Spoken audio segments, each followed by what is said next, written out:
Today I'm going to show you how to use Advanced Custom Fields, also known as ACF, in WordPress. ACF lets you add structured, reusable content fields so editors are not stuck using one long text box for everything.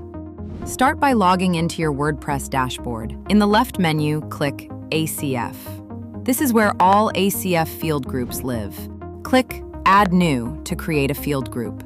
Given a clear name like Page Details or Home Page Fields so editors know what it's used for. Next, click Add Field.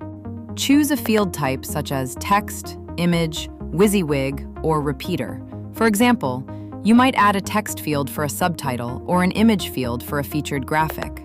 Enter a label, and ACF will automatically generate the field name. Scroll down to Location Rules and choose where this field group should appear. For example, you can set it to show on specific pages, post types, or templates. This ensures editors only see fields when they are relevant. Click Save. Now open a page or post that matches your location rules. You will see your new custom fields below the main content editor. Click into each field and add content as needed. Once the fields are filled out, save or update the page. The content will display on the front end based on how the theme or template is built. And that's it. You now know how to use ACF to create cleaner, more structured content in WordPress. Need more help? New Target's tailor-made support plans have you covered. Learn more at newtarget.com.